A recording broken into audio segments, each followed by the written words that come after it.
When you hear about a stolen birthright, you kind of think that's the end of the story, right? But what if it's just the beginning? Today, we're diving into that lost chapter, those crucial, silent years where two brothers, Jacob and Esau, didn't just go their separate ways. No, they were forged into the men who would go on to build nations. So, on one side, you've got Jacob. And look, he's not just running away from his angry brother. He is running towards something. That blessing he's carrying, it's way more than just words. It's a divine promise, a destiny of land and legacy, and he is literally willing to give up everything to protect it. And then there's Esau. He is fueled by this deep, raw sense of betrayal, so he turns his back on everything he's ever known. But not in defeat, no way. He heads out with this burning ambition to carve his own legacy out of the wilderness, a kingdom built entirely on his terms. See, this gap in the timeline, it isn't just empty space. It is a crucible. It's a period of intense transformation that completely defined everything that came next. So let's unpack what really went down in those silent years. Okay, so our story kicks off in the immediate aftermath of this crisis. A fracture in the family is about to become a massive chasm, as these two brothers go down completely opposite paths. This is a family divided. And right away, you see this huge difference in how they react. At 63 years old, Jacob chooses retreat. He becomes the scholar, escaping in the middle of the night to the house of a great teacher. But Esau, he's all action, a pioneer. He doesn't hide. He packs up his entire life and marches off to build a future in the untamed land of Seir. For Jacob, this isn't just laying low. Oh no, this is a full-on training arc. We're talking 14 years where he just immerses himself in study. The first year, sure, it's about survival. But by year 7, he's deep in it, studying the commandments. And by year 14, he's achieved mastery. He's just waiting. 14 years. Think about that. A decade and a half. This was not a vacation. It was a complete transformation. In total isolation. Jacob wasn't just hiding from his brother's anger. He was actively becoming the man worthy of the blessing he'd fought for. All right, so while Jacob's hitting the books, Esau is out in the real world, forging a brand new identity for himself.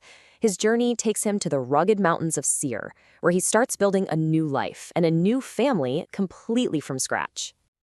And you can really feel how deep Esau's bitterness goes. I mean, it infects every part of his new life. He even renames his second wife. Her name was Basmath, but he changes it to Ada. Why? Because in Hebrew, Ada sounds like the phrase to pass by. He made his own wife a living symbol of the birthright that had passed him by. But this self-imposed exile, it doesn't last long. After only 6 months of setting up his new base in Seir, Esau heads right back to Hebron, and he brings his new household and a whole host of new problems right back to his parents' front door. And suddenly the whole problem in the family just shifts. It's not about two brothers anymore. Esau's wives bring their own customs, their own idol worship, right into the heart of the family home. And this creates this deep spiritual divide that causes just immense pain for Isaac and Rebekah. So this simmering conflict, it finally pushes Rebekah, the quiet strategist who set this whole thing in motion, to step in directly. She's afraid that the very legacy she fought so hard for is about to completely unravel. I mean, just listen to her words to Isaac. You can just feel the exhaustion, the desperation. She sees what's happening with Esau's family, and she is terrified Jacob is going to make the same mistake. For her, this is an existential crisis. If the sacred lineage gets corrupted, what was her life's work for? So she goes straight to Jacob. And this isn't just some motherly advice. This is a command born from pain. She lays it all out, her bitterness, her fear, making it crystal clear that his choice of a wife is about way more than love. It's about the survival of their entire spiritual heritage. And this is where we see the payoff from those 14 years of study. Jacob's response is so calm, so confident. He basically tells her he's already on the same page, guided by the teachings of his grandfather Abraham. He wasn't just waiting around. He's been protecting his path, totally aligned with his mother's hopes the whole time. And this incredible moment of connection between mother and son, it's more than just a conversation. It's the catalyst. It leads to a formal blessing that's going to officially launch Jacob into his destiny. So Rebecca, filled with this sense of purpose, gives Jacob a blessing that's like a four-part roadmap for his entire future. She blesses him with a righteous path, a holy line of descendants, the promised land itself, and a legacy that will last forever. This is it. This is his official commission.